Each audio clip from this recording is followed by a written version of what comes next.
गौतम बुद्ध के अनुसार 15 रहस्यमयी तरीके, जिन तरीकों को आप अपनी रोजमर्रा की जिंदगी में अपना के अपनी खुद की वैल्यू बहुत बढ़ा सकते हैं और समाज में आपकी इज्जत इसकी वजह से बहुत बढ़ जाएगी। लोग आपसे बात करने के लिए तरसेंगे। इन 15 तरीकों को बताने के बाद हम आपको गौतम बुद्ध की एक रहस्यमयी कहानी बताएंगे, जो कहानी को सुनने के बाद आपको यह पता चल जाएगा कि मन को कैसे नियंत्रित करना है और मन क्या है। तो चलिए उन 15 तरीकों के बारे में जानते हैं। कुछ लोग हमेशा सोचते रहते हैं कि लोगों के बीच अपनी वैल्यू कैसे बढ़ाएं, क्योंकि उन्हें हमेशा लगता है कि कोई भी उन्हें सीरियसली नहीं सुनता और उनकी इज्जत नहीं करता। तो हम आपको बताएंगे कि समाज में अपनी इज्जत कैसे बढ़ाएं। इस वीडियो को देखने के बाद आपको किसी से पूछने की जरूरत ही नहीं पड़ेगी कि लोगों के बीच खुद की इज्जत कैसे बढ़ाएं। वो कहते हैं ना कि इज्जत गंवाने में सिर्फ कुछ घंटे लगते हैं, लेकिन इज्जत बनाने में काफी समय लग जाता है। ये समय महीनों में भी हो सकता है और सालों में भी। जिस व्यक्ति को समाज में इज्जत नहीं मिलती, वह हमेशा अप्रसन्न रहता है और मानसिक रूप से कमजोर भी होता जाता है। इसलिए इस बात का पता होना बहुत ही जरूरी है कि सोसाइटी में अपनी वैल्यू कैसे बढ़ाएं, ताकि आप खुद में सुधार करके ऐसा करने में कामयाब हो पाएं। कुछ लोग वैसे तो अच्छे खासे होते हैं, लेकिन उन्हें अपने खुद के महत्व का पता ही नहीं होता। अगर वो खुद में थोड़ा सा भी सुधार कर लें तो उनकी वैल्यू काफी ज्यादा बढ़ सकती है। लेकिन वो कुछ जरूरी बातों को इग्नोर करते हैं, जिस वजह से इतना सम्मान हासिल नहीं कर पाते।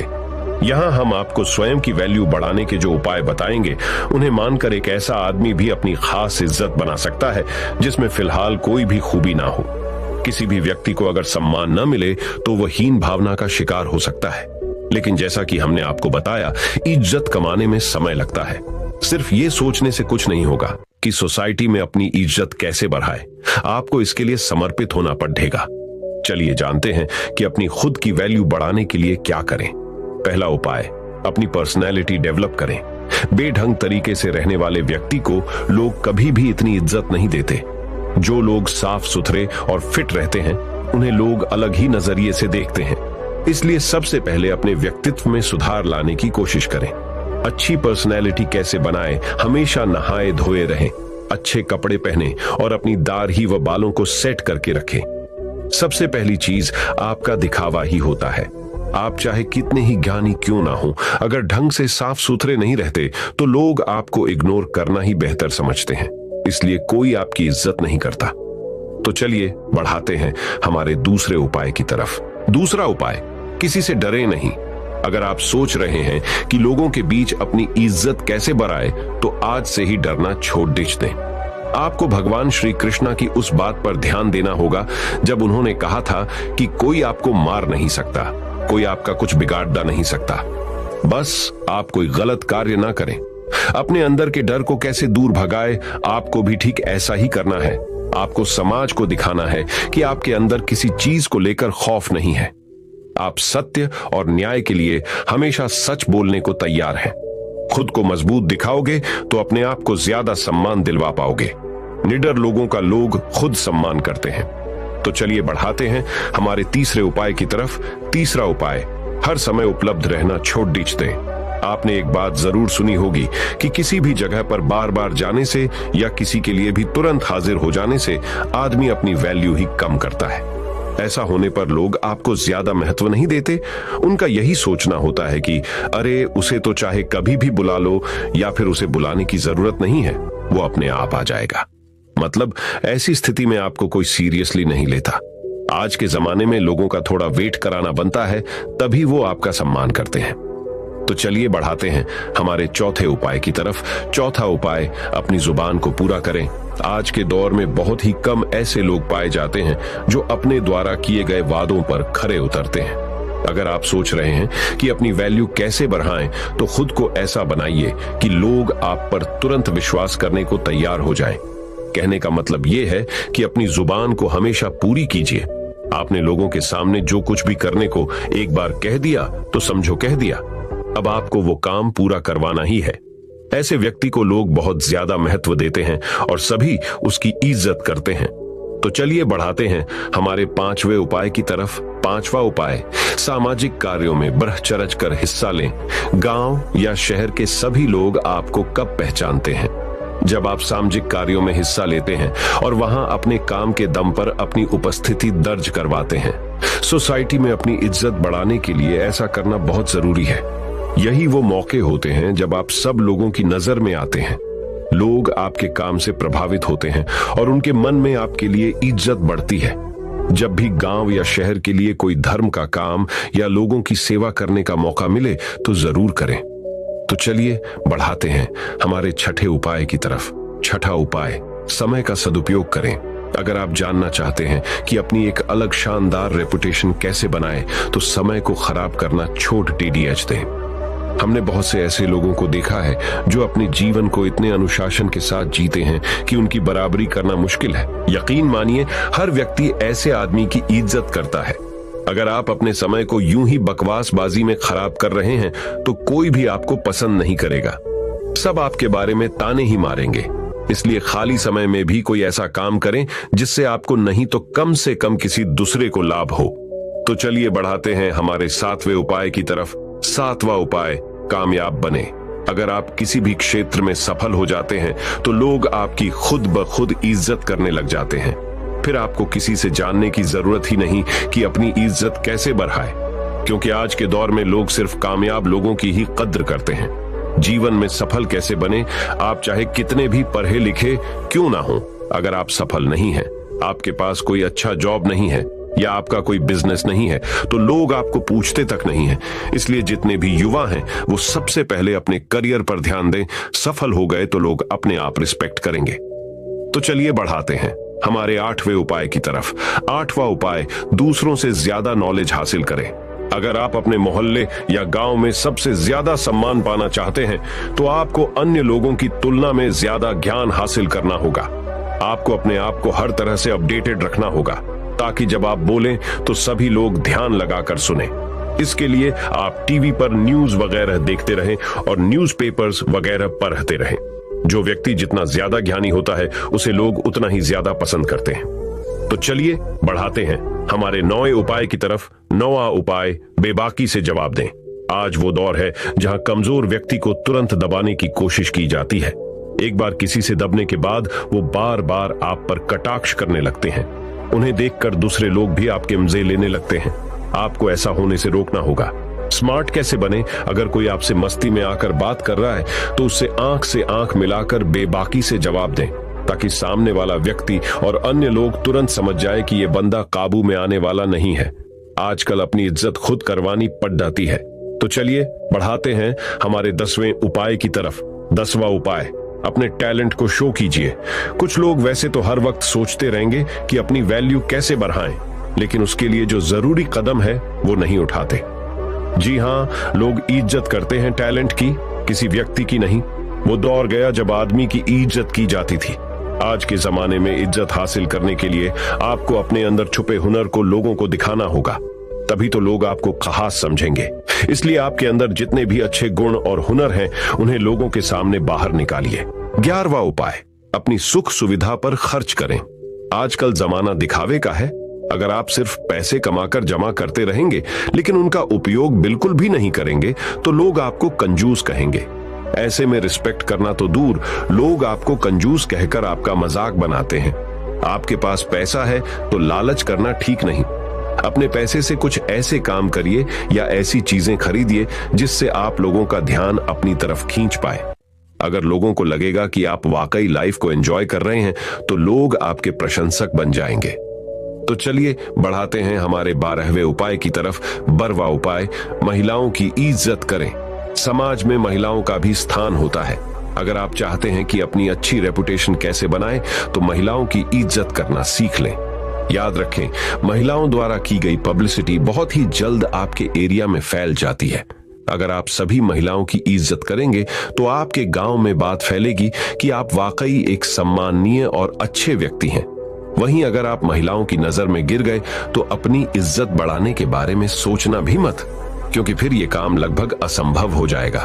तो चलिए बढ़ते हैं हमारे 13वें उपाय की तरफ। 13वां उपाय, कुछ अलग करके दिखाएं। खुद की वैल्यू बढ़ाने के तरीके। टिप्स तो कई हैं, पर यह वाला एक ऐसा तरीका है जो एक झटके में आपकी इज्जत बढ़ा सकता है। जी हाँ, साधारण जीवन तो सभी जीते हैं और ज्यादातर लोग बस खुद के लिए ही जीते हैं। अपने सपने को कैसे पूरा करें? आप अपने जीवन में कोई ऐसा काम कीजिए जिसे सब याद रखें और लोगों के बीच आपकी साख बन जाए। आप किसी भी क्षेत्र में अपने गांव या शहर का नाम रोशन कीजिए, या फिर कोई धर्म का ऐसा काम कीजिए जिससे गरीब लोगों को लंबे समय तक फायदा मिले। उपाय 14वां, अपनी कमजोरी किसी को ना बताएं। एक मजबूत इंसान वो होता है जो अपने दुख को खुद अकेला झेलता है, लेकिन खुशियों को सबके साथ बांटता है। ऐसा व्यक्ति वास्तव में इज्जत का हकदार होता ही है, क्योंकि ये एक खास गुण है जो सब में नहीं होता। आजकल लोग दूसरे लोगों की कमजोरी पकड़ने के चक्कर में लगे रहते हैं ताकि उन्हें घेरा जा सके और लोगों के बीच उसकी खिल्ली उड़ाई जा सके। आपको ध्यान रखना है कि अपनी कमजोरी को खुद तक ही सीमित रखें, अन्यथा लोग आपकी उसी कमजोरी को निशाना बनाएंगे। तो चलिए बढ़ाते हैं हमारे 15वें उपाय की तरफ। उपाय 15वां, सबके साथ प्यार से रहें। इज्जत उसी व्यक्ति की होती है जो खुद दूसरों को इज्जत देता है। अगर आप सबके साथ लड़ ढाई झगड़ा करते रहेंगे तो समाज में आपकी छवि खराब होगी और कोई भी आपका सम्मान नहीं करेगा। अच्छा व्यवहार एक बहुत बड़ी चीज होती है जो अनपढ़ और गरीब व्यक्ति को भी इज्जत दिलवा देता है। चाहे कोई छोटा हो या बड़ा, सबके साथ प्रेम के साथ बात करें। उनके साथ जब भी समय बिताएं, हंसते मुस्कुराते रहें। इस तरह से हर व्यक्ति आपके व्यवहार से प्रभावित होकर आपकी इज्जत करेगा। इस तरह से यदि आप वीडियो में बताई गई बातों पर अमल करते हैं तो निश्चित ही लोग आपकी इज्जत करना शुरू कर देंगे। आप लोगों की नजर में एक अलग ही व्यक्ति होंगे और आपकी छवि उन्हें आपकी इज्जत करने को मजबूर कर देगी। तो मैंने तो आपको अपनी इज्जत को कैसे बढ़ाए यह तो बता दिया। अब हम गौतम बुद्ध की एक रहस्यमयी कहानी से जानेंगे कि अपने मन को कैसे समझे और उसे पर विजय पाने के लिए कौन सी विधि का पालन करें। तो चलिए कहानी की शुरुआत करते हैं। दोस्तों, एक बार एक व्यक्ति बुद्ध के पास आता है और उनसे पूछता है कि बुद्ध, अपने मन को काबू में करने और उसे समझने का पहला चरण क्या है और इसके लिए हम कहां से शुरुआत करें कि हमारा मन हमारे वश में आ जाए। बुद्ध मुस्कुराते हैं और उसका उत्तर देते कि अपने मन को समझने का पहला चरण है इसके द्वारा दिए गए लालचों की व्यर्थता को देख लेना। जिस इंसान ने अपने मन के द्वारा दिए गए लालचों की व्यर्थता को देख लिया, उसने इससे मुक्त होना शुरू कर दिया। और उसके बाद वह व्यक्ति बुद्ध से पूछता है कि हमारा मन जो हमें लालच देता है उसके व्यर्थता को कैसे देखा जाए। बुद्ध कहते हैं, अपने अनुभव से। मनुष्य जिस भी गलत कार्य को अति में करता है उससे उसे दुख मिलता है और यही दुख उसका अनुभव है और यही अनुभव उसके रूपांतरण का कारण बन सकता है। जिसने देख लिया और वास्तव में देख लिया कि नशा करना केवल दुख है, उसने नशे से मुक्त होना शुरू कर दिया। जिसने देख लिया कि ईर्ष्या केवल खुद को जलाती है और वास्तव में देख लिया, उसने ईर्ष्या से मुक्त होना शुरू कर दिया। तुम्हारा यह देख लेना कि मन लालच तो हमेशा तुम्हें तृप्ति का देता है, लेकिन लगता यह तुम्हें सदैव अतृप्त है, और यही अपने मन को समझने का पहला चरण है। कहानी को आगे बढ़ाने से पहले आपको इस एक प्रश्न को समझना आवश्यक है, और वो प्रश्न है कि आप अपने मन को वश में करना क्यों चाहते हैं। क्योंकि आपने यह अनुभव कर रखा है कि आपका मन आपको दुख देता है, पर क्योंकि आपको आपके मन के लालच बहुत बड़े सुहावने लगते हैं, इसीलिए आप इन लालचों के पीछे छुपे हुए दुखों को नहीं देख पाते। सिर्फ अपने दुखों को देख लेने से आपका मन आपके वश में नहीं हो जाएगा। उसके लिए आपको दूसरा चरण क्या है यह समझना होगा। वह व्यक्ति बुद्ध से पूछता है कि बुद्ध, यदि कोई व्यक्ति यह जानता है कि उसके मन के लालचों के कारण उसके जीवन में दुख है, तो क्या इसका अर्थ यह है कि वो व्यक्ति पहले चरण पर है? और यदि वह व्यक्ति पहले चरण पर है तो दूसरे चरण पर कैसे जाएगा? बुद्ध कहते हैं कि उस व्यक्ति को खोज पर निकलना होगा, किसी ऐसे व्यक्ति की खोज पर जो अपने मन से मुक्त हो चुका है और जिसने अपने मन को जान लिया है, क्योंकि तुम्हारा मार्गदर्शन वही कर सकता है जो उस जगह पर पहुंचा हुआ है और जहां तुम जाना चाहते हो। दोस्तों, यहां पर एक बात समझनी आवश्यक है कि खोज पर निकलने का अर्थ यह नहीं है कि आप सन्यासी बन जाएं, बल्कि खोज पर निकलने का अर्थ यह है कि कोई ऐसा व्यक्ति खोजना जो आपका मार्गदर्शन कर सके। अब यहां पर प्रश्न यह उठता है कि ऐसे व्यक्ति को कहां पर खोजें, क्योंकि आस पड़ोस में तो सभी लोग अशांत भरे पड़े हुए हैं। मैं और आप इस इंटरनेट के बदौलत ही जुड़े हुए हैं। अगर इंटरनेट नहीं होता तो क्या आप मेरे इस वीडियो को देख पाते? नहीं ना। दोस्तों, तो चलिए कहानी में वापस लौटते हैं और अच्छे से जानते हैं कि अपने मन को समझने का दूसरा चरण क्या है। वह व्यक्ति बुद्ध से पूछता है कि उस व्यक्ति की पहचान क्या है, जिसने अपने मन को समझ लिया है और जिसने खुद को जान लिया हुआ है, क्योंकि हर व्यक्ति यह दावा करता है कि वह ज्ञानी और बुद्धिमान है। लेकिन वास्तव में ज्ञानी कौन है, वह कैसे पता लगेगा? बुद्ध कहते हैं कि यही तीसरा चरण है, और वो चरण है सुनकर। सुनना ही अपने मन को समझने का तीसरा चरण है। उसके बाद वह व्यक्ति बुद्ध से पूछता है कि क्या देखकर यह पता नहीं किया जा सकता, क्योंकि आपको देखकर ही पता लगता है कि आप एक महात्मा हैं। बुद्ध कहते हैं कि देखने में तो कोई व्यक्ति बहुत शांत लग सकता है, लेकिन भीतर से वह क्या है, ये उसके शब्द ही बता सकते हैं। लेकिन ध्यान रहे कि शब्दों पे भी विश्वास एकदम से नहीं कर लेना है। किसी भी बात पर विश्वास इसीलिए नहीं कर लेना है कि उसे मैंने कहा हुआ है या किसी महात्मा ने कहा हुआ है। किसी भी बात पर विश्वास आपको तब कर लेना है जब वह तुम्हारा अनुभव बन जाए। गौतम बुद्ध के द्वारा कही गई इस बात को मैं आपको थोड़ा और आसान भाषा में समझाने की कोशिश करता हूं। दोस्तों, कोई कहता है कि ध्यान करना अच्छा है और कोई कहता है कि ध्यान करना बुरा है। ये दोनों ही अतिया है। अगर आप अभी ध्यान को अच्छा मानते हैं तो आप बहुत जल्द ही उसे बुरा मानने लग जाएंगे, और यही हमारे मन की चाल है। तो अब आपके मन में सवाल उठा होगा कि कैसे? तो उसका उत्तर ये है कि ध्यान की शुरुआत में आपको आनंद नहीं मिलेगा, बल्कि बोरियत महसूस होगी। और आपका विश्वास क्या था कि ध्यान अच्छा है, लेकिन आपको अनुभव क्या हो रहा है कि ध्यान बोरियत भरा है। तो धीरे धीरे आपका विश्वास बदलने लगेगा। पहले आप ध्यान को अच्छा मानते थे, लेकिन अब आप ध्यान को बुरा मानने लग जाएंगे। आप एक अति से दूसरे अति पर पहुंच जाएंगे, और यही हमारे मन की चाल है। हमारा मन हमें अतियों में ही भटकाता रहता है, और अगर आप ध्यान को बुरा मानते हैं तो आप कभी भी ध्यान करेंगे ही नहीं। अब कहानी में वापस लौटते हैं और अच्छे से समझते हैं कि अपने मन को समझने का तीसरा चरण क्या है। बुद्ध कहते हैं कि किसी भी बात पर विश्वास तब तक नहीं करना है जब तक वह तुम्हारे विवेक की कसौटी पर खरी नहीं उतर जाए, और इसके लिए कर्म करना आवश्यक है, और कर्म ही अपने मन को समझने का चौथा चरण है। अगर आप धन कमाना चाहते हैं तो आपको सही दिशा में कर्म करना आवश्यक है। ठीक उसी प्रकार अगर आप खुद को जानना चाहते हैं तो आपको सही दिशा में कर्म करना आवश्यक है। वह आदमी बुद्ध से पूछता है कि सही दिशा में कर्म करते वक्त आदमी क्या गलती कर सकता है। बुद्ध कहते हैं कि केवल दो गलतियां कर सकता है। पहली गलती है शुरुआत ना करना, और दूसरी गलती है पूरा रास्ता तय न करना। और इन दोनों गलतियों के पीछे हमारे मन की चाल होती है। कोई सोचता है कि मैं शुरुआत कल से करूंगा, और कोई सोचता है कि शायद मैं सफल न हो पाऊं। इन दोनों ही गलतियों को व्यक्ति जागरूकता की कमी के कारण करता है। बिना जागरूकता के व्यक्ति का मन उसे सही दिशा में चलने ही नहीं दे सकता, और जागरूकता ही अपने मन को समझने का पांचवा चरण है। इसीलिए दिन के हर एक क्षण को जागरूकता के साथ जियो। कोई भी कार्य करो तो उसे जागरूकता के साथ करो। अगर सांसें भी लो तो उसे जागरूकता के साथ लो। बिना जागरूकता के साथ जिया गया एक भी क्षण मृत्यु के समान है। और ध्यान रहे कि जागरूकता बिना ध्यान के संभव नहीं है। वह व्यक्ति बुद्ध से पूछता है कि बुद्ध, अपने जागरूकता के स्तर को कैसे बढ़ाया जा सकता है? बुद्ध कहते हैं कि ध्यान के द्वारा, और ध्यान ही छठा चरण है। एक बार आप अपने मन को समझने के 6 चरणों को ध्यान से समझिए।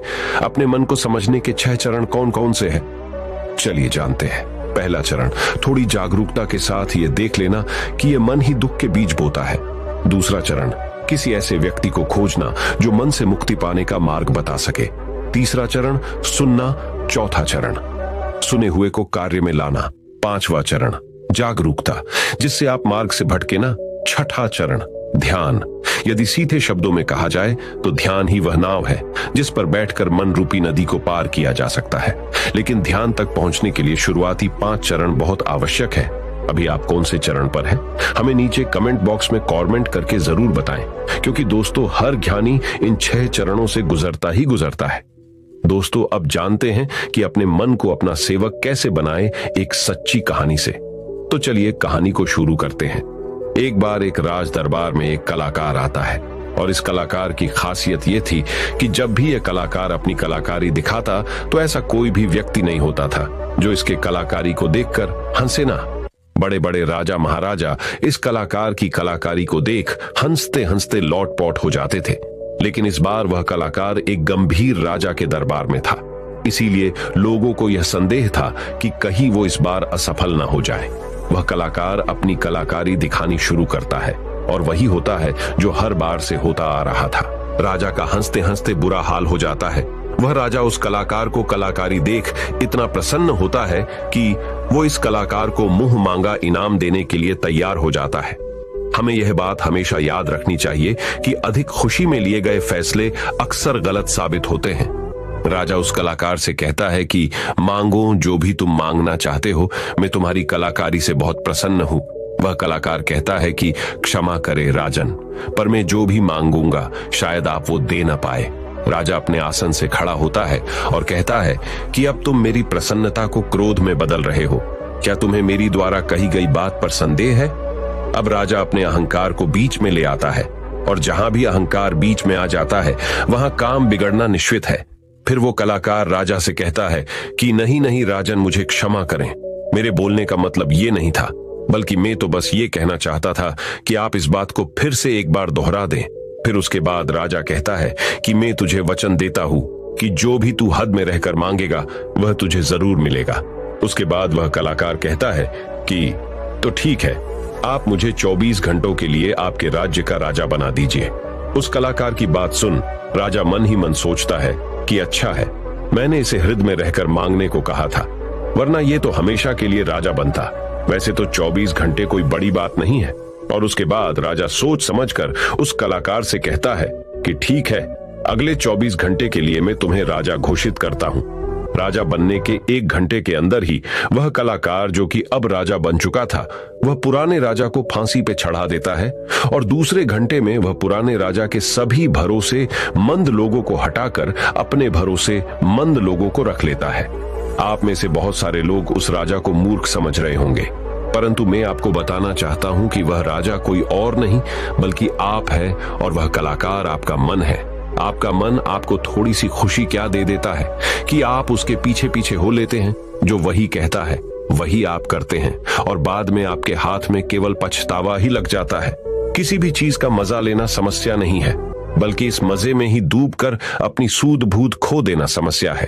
अब दूसरे प्रश्न का उत्तर समझिए, हम अपने मन को काबू में कैसे करें, अपने मन को कैसे नियंत्रित करें। दोस्तों, हमारा मन हमसे सिर्फ बुरे काम ही नहीं करवाता, बल्कि यह आपसे अच्छे काम भी करवाता है।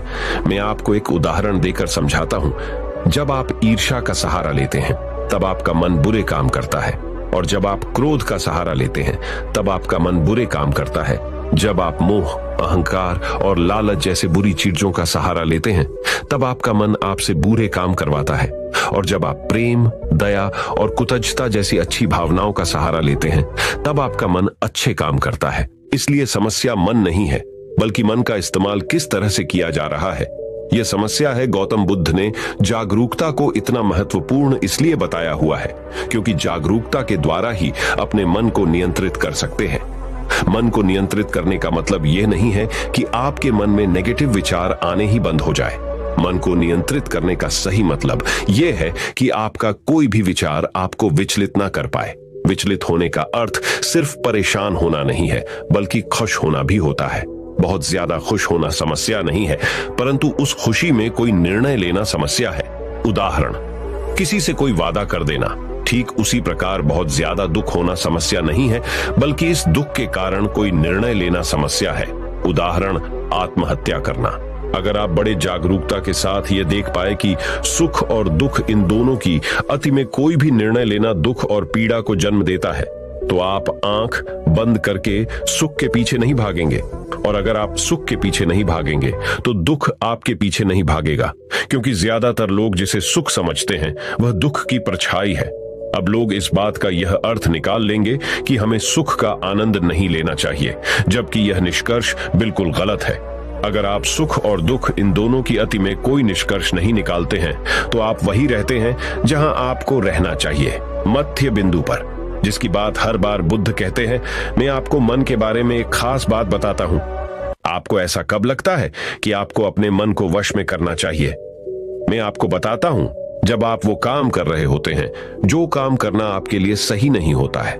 तब आपको महसूस होता है कि आपको अपने मन को अपने वश में करना चाहिए, मगर आप वो काम फिर भी करे जाते हैं क्योंकि आपको उस काम को करने में मजा आता है। उदाहरण के लिए चुगली करना। आपको पता है कि चुगली करने से आपको कुछ भी फायदा नहीं होगा, फिर भी आप चुगली करते हैं क्योंकि चुगली करने में शुरुआत में मजा आता है, परंतु धीरे धीरे ही आपको पता चलता है कि आप अपने ही नजरों में छोटे बन गए हो। दोस्तों, गौतम बुद्ध के द्वारा दिया गया यह सूत्र मैं आपको आज बताता हूँ जो आपकी जिंदगी बदल सकता है, और वो सूत्र है जिन कामों को करने में शुरुआती बहुत मजा आए तो वह काम आपके लिए हानिकारक है। उदाहरण के तौर पर फनी और गंदे वीडियो देखना, वेब सीरीज, जंक फूड खाना और सुबह देर से उठाना इत्यादि। और जिन कामों को शुरुआती में करने में कम मजा आता है या बोरियत महसूस होती है, वो काम आपका जीवन बदल सकता है। उदाहरण के लिए किताबें पढ़ना, व्यायाम करना, सुबह जल्दी उठना, ध्यान करना और इंटरनेट का सही इस्तेमाल करना इत्यादि। हमें यह समझना चाहिए कि हमारा मन केवल बुरे कामों में ही नहीं लगता, क्योंकि बुरे काम करते वक्त शुरुआती में ही मजा होता है, और अच्छे कामों में यह देर से लगता है क्योंकि अच्छे कामों में मजा देर से मिलता है। इसलिए मजे के पीछे न भागे, बल्कि सही काम के पीछे भागे। सफलता आपको निश्चित मिलेगी। दोस्तों, अब मैं आपको अपने मन को कंट्रोल करने का प्रैक्टिकल तरीका क्या है ये बताने वाला हूं, इसीलिए वीडियो को ध्यान से अंत तक अवश्य देखिए। दिमाग को कंट्रोल कैसे करें, जानिए मन को कंट्रोल करने का प्रैक्टिकल तरीका। दोस्तों, ज्यादातर लोग ये सोचते हैं कि मन को कंट्रोल करना मुश्किल है, और यह बात सच है केवल उन लोगों के लिए जिन्हें यह पता नहीं है कि मन क्या है और यह कैसे कार्य करता है। जो लोग जानते हैं कि मन क्या है और यह कैसे कार्य करता है, उनके लिए अपने मन को कैसे नियंत्रित करना आसान है। तो आइए सबसे पहले यह समझते हैं कि मन क्या है और यह कैसे कार्य करता है। मन क्या है और यह कैसे कार्य करता है। हमारा मन दो हिस्सों में बटा हुआ है, पहला चेतन मन और दूसरा अवचेतन मन। चेतन मन को हम सब बुद्धि के नाम से जानते हैं। ये हमारे भीतर एक फिल्टर की तरह काम करता है। जो भी जानकारी हमारे अंदर जाती है उसे यह जांचता और परखता है। चेतन मन के पास तर्क करने की क्षमता है और यह सही और गलत के बीच चुनाव कर सकता है, परंतु अवचेतन मन ऐसा नहीं है, उसका कार्य अलग है। हमारे अवचेतन मन सही और गलत के बीच चुनाव नहीं कर सकता है। जो भी जानकारी चेतन मन सही मानकर अवचेतन मन में भेज देता है, वह उसका विरोध नहीं करता है, चाहे वह जानकारी गलत ही क्यों ना हो। एक उदाहरण देकर समझाता हूं। मान लीजिए कोई व्यक्ति आपको कमजोर कहता है, मगर आप कमजोर नहीं हैं, तो आपका चेतन मन उस व्यक्ति की बातों का विरोध करेगा। मगर जब वह व्यक्ति उसी बात को आपसे बार बार कहेगा और उसी के साथ ही अन्य लोग भी उसी बात को बार बार कहेंगे, तो आपका चेतन मन इस बात को सच मान लेगा और आपके अवचेतन मन में भेज देगा। और अवचेतन मन का काम है जो बात उसके भीतर चली गई है उसे सच साबित करना। इसका सबसे बड़ा उदाहरण है, जब हम छोटे हुआ करते थे उस समय हमारे भीतर बहुत आत्मविश्वास था, परंतु जैसे जैसे हम बड़े होते गए हमारा आत्मविश्वास कम होता गया, क्योंकि हमारे स्कूल और कॉलेज से और समाज से बार बार नकारात्मक बातें सुनने को मिली और हमारा अवचेतन मन उन्हें सच मान बैठा। हो सकता है कि आपने इस बात पर ध्यान दिया हो कि आप गलत करना तो नहीं चाहते, परंतु फिर भी गलत करते हैं। आप डरना तो नहीं चाहते, लेकिन डर जाते हैं। ऐसा क्यों होता है? क्या आप जानना चाहते हैं? तो वीडियो के अंत तक बने रहे। दोस्तों, ऐसा इसीलिए होता है क्योंकि जाने अनजाने में आपके अवचेतन मन में बहुत सारी गलत जानकारी चली गई हुई है, जिसे वह सच मन बैठा हुआ है। तो अब प्रश्न यह उठता है कि इसका समाधान क्या है, क्योंकि बहुत सारी गलत जानकारी हमारे भीतर जा चुकी है और हमारा आत्मविश्वास कम हो चुका है। अब आप इसका समाधान समझिए। अब तक आपने ये समझा कि मन क्या है और ये कैसे काम करता है। अगर एक लाइन में कहूं कि मन क्या है, तो हमारा मन जानकारी का एक ढेर है जो जाने अनजाने में हमारे भीतर चली गई हुई है।